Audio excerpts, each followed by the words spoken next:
देखिए, आप आंकड़े देख लें कि ऑल इंडिया लेवल पर तो नेशनल क्राइम ब्यूरो है, उसमें बिहार का किस पायदान पर है, बहुत निचले पायदान पर, उससे अन्य भाजपा शासित राज्य ऊपर हैं। आप वो उसका पैमाना ना मानेंगे, ना कि कोई राजनीतिक दल या भाजपा कह दे या जीतन राम मांझी जी कह दें तो उसका कोई अर्थ है। जो स्टैटिस्टिक्स है, और नेशनल क्राइम ब्यूरो तो बिहार सरकार के अधीन नहीं है, वो तो केंद्र सरकार के अधीन है। सभी राज्य अपने आंकड़े देते हैं और उसी के आधार पर ये आपको एनालिसिस होती है और उसका उन आंकड़ों को प्रकाशित किया जाता है डाटाबेस को। धन्यवाद। और एक इस तरह से करीब करीब 150 से अधिक परिवारों को हम लोगों ने 4-4 लाख रुपये दे चुके हैं और कुछ शेष बाकी है, उसको हम लोग शीघ्र पूरा करेंगे। आगे भी सख्ती से मतलब कि इसमें सरकार कोई विचार नहीं कर रही है। हम लोग आगे भी सख्ती से लागू रखेंगे क्योंकि इसके व्यापक फ़ायदे हैं और हम लोग और व्यापक इसका सर्वे फिर करवाने वाले हैं। जातीय जनगणना के तर्ज पर ये शराबबंदी का सर्वेक्षण होने जा रहा है, तो क्या इसके लिए क्या डाटाबेस तैयार किया गया है, कितने करोड़ की लागत या फिर कौन कौन से अधिकारी इसमें शामिल? देखिए, ये सारे हम लोग पब्लिक डोमेन में ले आएंगे कि किन कौन कौन से मापदंड होंगे जिस पर प्रश्न पूछे जाएंगे या सुझाव लिए जाएंगे और घर घर इसका सर्वेक्षण होगा, तो वो सब हम आपको बता देंगे। लेकिन व्यापक रूप से इसे होगा ताकि हम लोग आवश्यकता अनुसार और कार्रवाई कर सकें इसको सख्ती से लागू करने के लिए। और साथ ही साथ अगर और कोई सुझाव होगा जिसको अमली जामा पहनाया जा सकता है तो उस पर भी हम लोग ध्यान देंगे। किसी एजेंसी से करवाइएगा? जी, किसी जो अच्छी एजेंसी से इसे कराएंगे। एजेंसी का चुनाव होगा और उसके बाद हम लोग कराएंगे। सर, ऐसा कहा जा रहा है कि वाराणसी में देश के उद्योगपति आज पटना पहुंचे हैं, क्या लगता है इसका कितना फायदा होगा? देखिए, इसका फ़ायदा तो निश्चित होगा क्योंकि अब हम लोग तो काफ़ी समय से तैयार हैं। यहाँ की विधि व्यवस्था अच्छी है, यहाँ का इंफ्रास्ट्रक्चर, आप रोड, बिजली, पानी से आप देख लें, और इथेनॉल के जितने फैक्ट्रीज़ लगे हैं उससे काफ़ी उत्साहवर्धन हुआ है लोगों के बीच में, खास करके उद्योगपतियों के बीच में, व्यवसायियों के बीच में एक अच्छा मैसेज गया है और उत्साहवर्धन रहे हैं ऐसे कदम। तो अब लोग आ रहे हैं और आप देखेंगे इस मीट का, जिसमें माननीय मुख्यमंत्री जी भी शिरकत करेंगे और उद्योगपति विभिन्न राज्यों से आएंगे, दूसरे देशों से आएंगे, तो वो निश्चित रूप से हमें उम्मीद है कि देखिए, इन्वेस्टमेंट तब होता है जबकि एनवायरनमेंट जो है अच्छा होता है। तो एनवायरनमेंट तो बिल्कुल अनुकूल है और हम समझते हैं कि इस इन्वेस्टर्स मीट का फ़ायदा बिहार के लोगों को भी मिलेगा और उद्योग और अधिक बढ़ेंगे और इसका फ़ायदा न सिर्फ सरकार को होगा लेकिन इसका फ़ायदा बिहार के लोगों को निश्चित रूप से होगा। और माननीय मुख्यमंत्री जी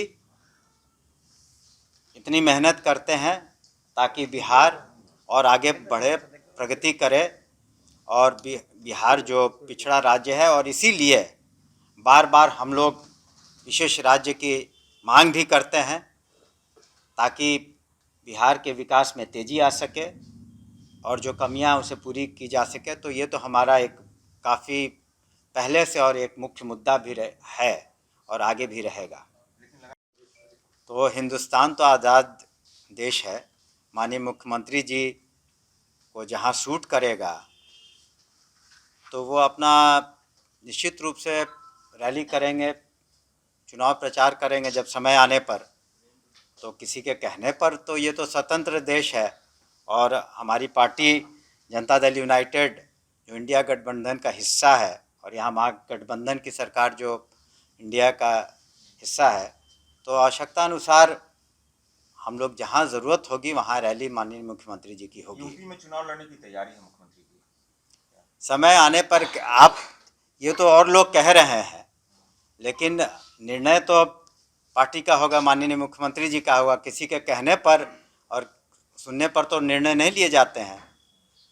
सर, क्योंकि वो प्रधानमंत्री का संसदीय क्षेत्र, इसी ऐसा कहा जा रहा है कि नीतीश जी भी वहां से चुनाव बनारस से लड़ सकते हैं, ऐसा कोई रोक है किसी को कहीं चुनाव लड़ने से?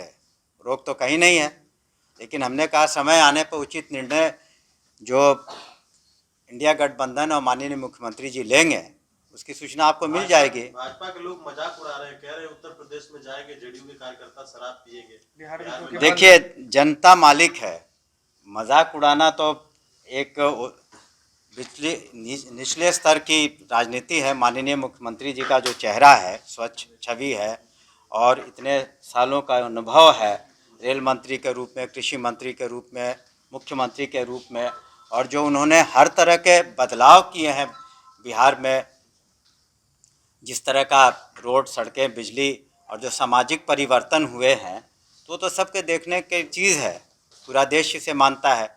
और उनके बारे में अगर कोई उचित टिप्पणी करे तो दुर्भाग्यपूर्ण है। कुछ जीतन राम मांझी ने कहा है कि बहुत आगे है कैमरा, बिहार में शराबबंदी चालू हो जाए। देखिए, इसमें जहाँ तक पूर्ण शराबबंदी का प्रश्न है और पूर्ण नशाबंदी का प्रश्न है, तो दोनों सदनों ने इसे सर्वसम्मति से पास किया था और हम लोग इसे प्रभावकारी ढंग से एक्साइज विभाग और पुलिस विभाग लागू कर रहा है और इसके बहुत सारे फ़ायदे भी हुए हैं। खास करके महिलाओं के वर्ग को बहुत फ़ायदे हुए हैं और समाज में इसका फ़ायदा हुआ। समाज सुधार अभियान में माननीय मुख्यमंत्री जी के साथ हम भी गए थे और भी लोग थे और हर जगह यही हम लोगों को जो फीडबैक मिला कि इसे जारी रखना चाहिए। और जो पहले के सर्वेक्षण हैं उसमें 90% से ज़्यादा लोगों ने इसका समर्थन किया है और ख़ास करके महिलाओं ने तो 95% से ज़्यादा समर्थन किया है। उन्हीं की मांगों पर माननीय मुख्यमंत्री जी के पहल पर इस एक्ट को पास कराया गया दोनों सदनों में। और हम लोगों का उद्देश्य है कि जो शराबबंदी हुई है उसके बारीकियों तक जाएं, घर घर तक जाएं। माननीय मुख्यमंत्री जी का जो निर्देश हुआ है कि इसका हम लोग बिल्कुल डिटेल्ड सर्वे करवाएं, घर घर से पूछा जाए कि कौन लोग पक्ष में है, कौन नहीं है और क्या सुधार चाहते हैं। इसके विभिन्न पैमाने होंगे और थोड़ा वक्त लगेगा तो और बेहतर तस्वीर शराबबंदी से क्या फ़ायदे हुए, क्या लोग और क्या चाहते हैं, महिलाएं और क्या चाहती हैं, इसका पता चलेगा। तो तदनुसार हम लोग कार्रवाई भी करेंगे। समय समय पर आवश्यकता अनुसार हम लोगों ने संशोधन भी किया है। जहाँ तक माननीय पूर्व मुख्यमंत्री श्री जीतन राम मांझी जी का प्रश्न है कि उन्होंने कहा कि शराबबंदी अब नहीं होनी चाहिए, तब उन्होंने तो इसके पक्ष में वोट डाला है और जब तक लिए वो हमारे, जब हम लोग एनडीए के साथ थे तब तक लिए तो बिल्कुल समर्थक रहे हैं। बीच बीच में कुछ बातें कहते थे लेकिन सदन में उन्होंने कभी कोई इस तरह की बात नहीं उठाई है। और अब जबकि वो हम लोगों के साथ नहीं है तो स्वाभाविक है कि जो भी कार्रवाई माननीय मुख्यमंत्री कर रहे हैं, उनके नेतृत्व में महागठबंधन की सरकार जो चल रही है, तो जो भी निर्णय लिए जाते हैं या जो भी कार्रवाइयाँ होती हैं तो वो अब तो भारतीय जनता पार्टी के साथ हो गए हैं, उनके गोद में चले गए हैं, तो उनकी प्रतिक्रिया भी उसी तरह से होती है। तो खास करके गरीब गुरबा को तो सबसे ज़्यादा फ़ायदे हुए हैं इससे। और जो सतत जीविकोपार्जन योजना बनाई गई उसमें पहले जो निर्धन परिवार थे, चाहे वो ग्रामीण क्षेत्र के थे या शहरी क्षेत्र के, 1 लाख रुपया सहायता की राशि थी, उसको बढ़ा करके अब 2 लाख कर दिया गया है। इसके अतिरिक्त हम लोगों ने समय समय पर संशोधन भी किए हैं।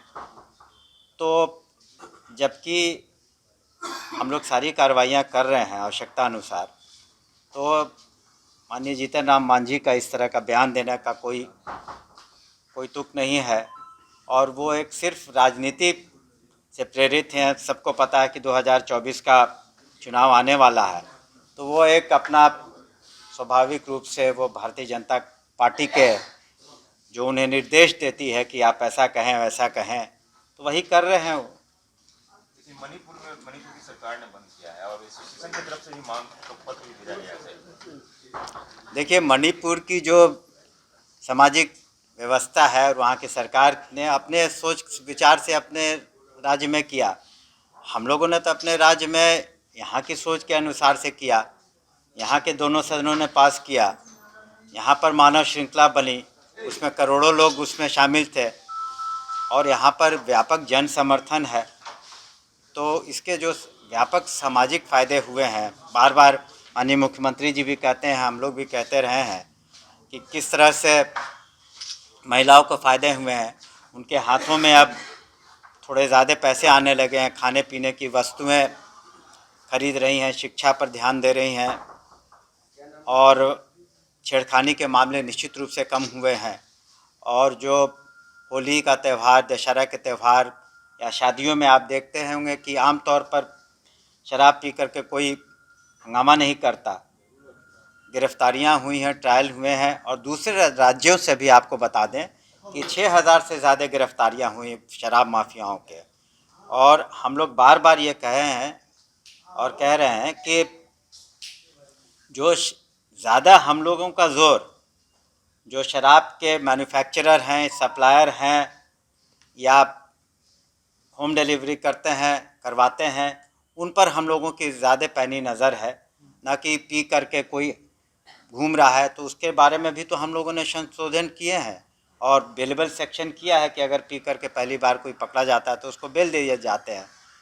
और हम लोगों ने जो मानवता के आधार पर माननीय मुख्यमंत्री जी ने निर्णय लिया और जो अनफॉर्चुनेटली जो जिन लोगों की मृत्यु हुई जहरीली शराब पीने से, उनके परिवार वालों को भी हम